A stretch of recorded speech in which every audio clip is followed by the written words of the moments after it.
സുന്ന ഫാത്തിമ. ഞാനൊരു SSLC student ആണ്. ഇന്ന് നമ്മൾ SSLC മാത്തമാറ്റിക്സിലെ സോളിഡ്സ് എന്ന ചാപ്റ്ററിലെ കോൺസ് എന്ന ഭാഗത്തെ വളരെ സിമ്പിളായിട്ട് മനസ്സിലാക്കാൻ പോവാണ്. അപ്പോൾ ഈ കോൺസ് എന്ന ഭാഗത്തെ മെയിൻ ഇക്വേഷൻ ആണ് അതിൻ്റെ ടോട്ടൽ സർഫസ് ഏരിയ, ഉപരിതല പരപ്പളവ് എങ്ങനെ കണ്ടുപിടിക്കുക എന്നുള്ളത്. അപ്പോൾ അതിൻ്റെ ഇക്വേഷൻ എന്താണ്? Pi R square plus pi R L ആണ്. ഈ പൈ ആർ സ്ക്വയർ എന്താണെന്ന് വെച്ചാൽ ഈ ഒരു കോണിൻ്റെ ബേസ് ഒരു സർക്കിൾ ആണല്ലോ, ഈ സർക്കിളിൻ്റെ ഏരിയ ആണ് പൈ ആർ സ്ക്വയർ. എന്നാൽ അതിൻ്റെ ഈ ഒരു കേർവ്ഡ് ആയിട്ടുള്ള സർഫസ്, അതായത് ഇങ്ങനെയാണല്ലോ കോൺ, അപ്പോൾ ഈ കേർവ്ഡ് ആയിട്ടുള്ള സർഫസിൻ്റെ ഏരിയ കണ്ടുപിടിക്കുന്ന ഇക്വേഷനാണ് പൈ ആർ എൽ. അപ്പോൾ ഇത് രണ്ടും കൂടെ കമ്പൈൻ ചെയ്യുമ്പോൾ നമുക്ക് ടോട്ടൽ സർഫസ് ഏരിയ കിട്ടും. അതിൻ്റെ ഇക്വേഷൻ എന്താണ്? Pi R square plus pi R L. പിന്നെ നമ്മൾ ഈ ക്വസ്റ്റ്യൻസ് ചെയ്യുമ്പോൾ ഇത്തരത്തിലുള്ള ഈ ഒരു നമ്മുടെ ടോട്ടൽ സർഫസ് ഏരിയ ചെയ്യേണ്ട എല്ലാ ക്വസ്റ്റ്യൻസിലും നമുക്ക് മിക്കവാറും പൈതഗോറസ് തിയറം അപ്ലൈ ചെയ്യാൻ ഒരു സാധ്യത വരാറുണ്ട്. അതെന്താണെന്ന് വെച്ചാൽ നമ്മളെ ക്വസ്റ്റ്യനിൽ ചിലപ്പോൾ നമുക്ക് ഹൈറ്റ് തന്നിട്ടുണ്ടാവും, ഈ ഒരു കോണിൻ്റെ ഹൈറ്റ് തന്നിട്ടുണ്ടാവും, റേഡിയസും തന്നിട്ടുണ്ടാവും, പക്ഷെ നമുക്ക് ഈ സ്ലാൻഡ് ഹൈറ്റ് നമുക്ക് അറിയുന്നുണ്ടാവില്ല. അപ്പോൾ ഇവിടെ നമ്മൾ എന്ത് ചെയ്യും? ഇവിടെ നമ്മൾ പൈതഗോറസ് തിയറം അപ്ലൈ ചെയ്യും. പൈതഗോറസ് തിയറം എന്താണ്? ഈ ഹൈറ്റിൻ്റെ സ്ക്വയർ എടുക്കുക, ഈ ഒരു ഹൈറ്റ് നമുക്ക് തന്നിട്ടുണ്ടാവുമല്ലോ അതിൻ്റെ സ്ക്വയർ എടുക്കുക, അതുപോലെ തന്നെ ഈ റേഡിയസിൻ്റെ സ്ക്വയർ എടുക്കുക, ഇത് രണ്ടും കൂടെ ആഡ് ചെയ്യുക. എന്നിട്ട് നമ്മൾ അതിൻ്റെ റൂട്ട് എടുത്തു കഴിഞ്ഞാൽ നമുക്ക് ആ ഒരു സ്ലാൻഡ് ഹൈറ്റും കിട്ടും. അപ്പോൾ ഈ രണ്ട് ഇക്വേഷൻസ് നമുക്ക് എങ്ങനെ ഒരു ക്വസ്റ്റ്യനിൽ അപ്ലൈ ചെയ്യാന്നുള്ളത് നമുക്ക് ഈ വീഡിയോയിൽ നോക്കാം. സോ നമുക്ക് വീഡിയോയിലേക്ക് പോവാം. A conical fire work of base diameter 10 centimetre and height 12 centimetre. അതായത് ഇതേ ഷേപ്പിലുള്ള ഇത് കോണിക്കൽ ഫയർ വർക്ക് എന്ന് വെച്ചാൽ ഈ പൂത്തിരി പോലത്തെ ഒരു സംഭവമാണ്. അതിൻ്റെ ബേസ് ഡയമീറ്റർ 10 സെൻറ്റിമീറ്റർ ആണ്. അപ്പോൾ ഡയമീറ്റർ 10 ആണെങ്കിൽ അതിൻ്റെ റേഡിയസ് എത്ര ആയിരിക്കും? Radius 5 centimetre. Height 12 centimetre. ഈ ഒരു ഹൈറ്റിനെ 12 സെൻറ്റിമീറ്റർ ആയിട്ട് അടയാളപ്പെടുത്തി. ഇങ്ങനത്തെ 10,000 ഫയർ വർക്ക്സ് ആണ് നമ്മുടെ കയ്യിലുള്ളത്. ഇതിനെല്ലാം നമ്മൾ എന്ത് ചെയ്യണം? കളർ പേപ്പർ വെച്ച് കവർ ചെയ്യണം. അതാണ് ക്വസ്റ്റ്യൻ ഉള്ളത്. നമ്മുടെ ടെക്സ്റ്റിലെ ഒരു ക്വസ്റ്റ്യൻ ആണ്. അപ്പോൾ ഇത് ഒരു സ്ക്വയർ മീറ്ററിന് 2 രൂപയാണെങ്കിൽ ഈ 10,000 ഫയർ വർക്ക്സിനെ നമ്മൾ കവർ ചെയ്യുകയാണെങ്കിൽ എത്ര രൂപയാവും നമ്മളുടെ കോസ്റ്റ് എന്നുള്ളതാണ് നമ്മളെ ക്വസ്റ്റ്യൻ. സോ നമ്മൾ ഇതിൽ ഒന്ന് ചിന്തിച്ചാൽ നമുക്ക് മനസ്സിലാവും. നമ്മളോട് ഇത് ചോദിച്ചിട്ടുള്ളത് സർഫസ് ഏരിയ ആണ്. ഈ ഒരു ചുറ്റും പൊതിയാൻ എത്ര പേപ്പർ വേണമെന്ന് ചോദിക്കുമ്പോൾ അതിനർത്ഥം അതിൻ്റെ സർഫസ് ഏരിയ എത്രയാണെന്നല്ലേ, എത്രത്തോളം അത് കവർ ചെയ്ത് നിൽക്കണം എന്നല്ലേ. അപ്പോൾ നമ്മളെ കോണിൻ്റെ ഏരിയ കണ്ടുപിടിക്കാനുള്ള ഇക്വേഷനാണ്, ടോട്ടൽ സർഫസ് ഏരിയ കണ്ടുപിടിക്കാനുള്ള ഇക്വേഷനാണ് pi R square plus pi R L. അപ്പോൾ നമുക്ക് ഈ ഒരു ഇക്വേഷൻ മനസ്സിലായി. നമുക്ക് റേഡിയസ് നമ്മുടെ കയ്യിലുണ്ട് 5 ആണ്, പക്ഷേ ഈ ഒരു ലെങ്ത്, ഈ ഒരു സ്ലാൻഡഡ് ലെങ്ത് നമ്മളുടെ കയ്യിലില്ല.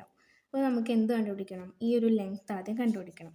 അതിന് വേണ്ടിയിട്ടാണ് നമ്മൾ വേറൊരു ഇക്വേഷൻ പറഞ്ഞത്, L square is equal to H square plus R square.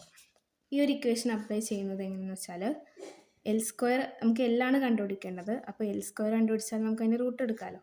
അപ്പോൾ എച്ച് സ്ക്വയർ എത്രയാണ്? ഹൈറ്റ് സ്ക്വയർ 12 സ്ക്വയർ പ്ലസ് ആറിൻ്റെ സ്ക്വയർ 5ൻ്റെ സ്ക്വയർ. അപ്പോൾ എന്താണ്? L square is equal to 144 plus 25. അതെത്താണ്? L square is equal to 169 ആണ്. അപ്പോൾ എല്ലാം എന്തായിരിക്കും? 169ൻ്റെ റൂട്ടായിരിക്കും, അത് 13 ആണ്. അപ്പോൾ നമുക്ക് ഈ ഒരു ലെങ്ത്തും കൂടെ കിട്ടി. ഈ ഒരു ലെങ്ത്ത് 13 സെൻറ്റിമീറ്റർ. നമുക്ക് ഈസി ആയിട്ട് ഈ ഒരു സർഫസ് ഏരിയ കണ്ടുപിടിക്കാം. ഈ ഒരു ഇക്വേഷനിൽ അപ്ലൈ ചെയ്ത് കൊടുത്താൽ മതി. Total surface area is equal to pi R എത്രയാണ്?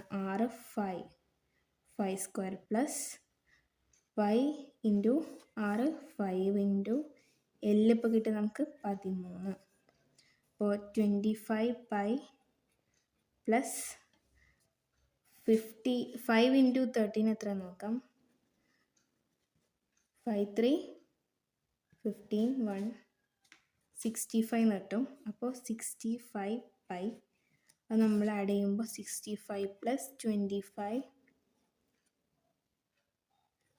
90 പൈ ആണ് നമ്മുടെ total surface area. 90 pi centimetre. ഒരു ഫയർ വർക്കിൻ്റെ ഏരിയ 90 പൈ സെൻറ്റിമീറ്റർ സ്ക്വയർ ആണെങ്കിൽ 10,000 ഫയർ വർക്കിൻ്റെ ഏരിയ ആയിരിക്കും 90 ഇൻറ്റു 10,000.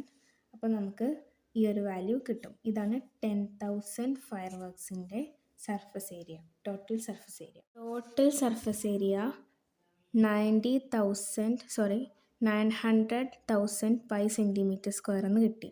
നമ്മളെ ക്വസ്റ്റ്യനിൽ വളരെ ക്ലിയർ ആയിട്ട് പറയുന്നുണ്ട്, ഒരു മീറ്റർ സ്ക്വയറിനാണ് 2 റുപ്പീസ്, ഒരു സെൻറ്റിമീറ്റർ സ്ക്വയറിനല്ല. അപ്പോൾ നമ്മൾ എന്ത് ചെയ്യണം, ഇതിനെ കൺവേർട്ട് ചെയ്തിട്ട് മീറ്റർ സ്ക്വയറിലേക്ക് ആക്കണം. അതിൻ്റെ മുന്നേ നമുക്ക് ഈ ഒരു കൺവേർഷൻ പഠിക്കാം. ഒരു മീറ്റർ എന്നുള്ളത് 100 സെൻറ്റിമീറ്റർ ആണ്. അങ്ങനെയാണെങ്കിൽ ഒരു മീറ്റർ സ്ക്വയർ എന്താവും, ഈ 100ൻ്റെ സ്ക്വയർ, അതായത് 10,000 ആയിരിക്കും ഒരു മീറ്റർ സ്ക്വയർ. 10,000 സെൻറ്റിമീറ്റർ ആയിരിക്കും ഒരു മീറ്റർ സ്ക്വയർ. സോ നമുക്കിതിനെ കൺവേർട്ട് ചെയ്യാം. ഇതിനെ ഈ സെൻറ്റിമീറ്റർ നമുക്ക് മീറ്റർ സ്ക്വയറിലേക്ക് ആക്കി മാറ്റാം. അതായത് എത്ര സീറോസ് ഉണ്ട്, 4 സീറോസ്, ഡിവൈഡഡ് ബൈ 10,000. അങ്ങനെ ഈ 3 സീറോസ്, ഈ 3 സീറോസ്, ഈ ഒരു സീറോ, ഈ ഒരു സീറോ, അപ്പോൾ നമുക്ക് 90 പൈ സെൻറ്റിമീറ്റർ അല്ല, പിന്നെ നമ്മൾ മീറ്റർക്ക് ആക്കിയല്ലോ, അപ്പോൾ മീറ്റർ സ്ക്വയർ എന്ന് ആൻസർ കിട്ടും. അപ്പോൾ ഒരു മീറ്റർ സ്ക്വയറിന് 2 റുപ്പീസ് ആണെങ്കിൽ 90 പൈ മീറ്റർ സ്ക്വയറിന് എന്തായിരിക്കും, 90 pi into 2, that is 90 into 2 180 into pi. പൈൻ്റെ വാല്യൂ നമുക്കറിയാം 3.14 ആണ്. ഇത് നമ്മൾ ചെയ്ത് കഴിയുമ്പോൾ,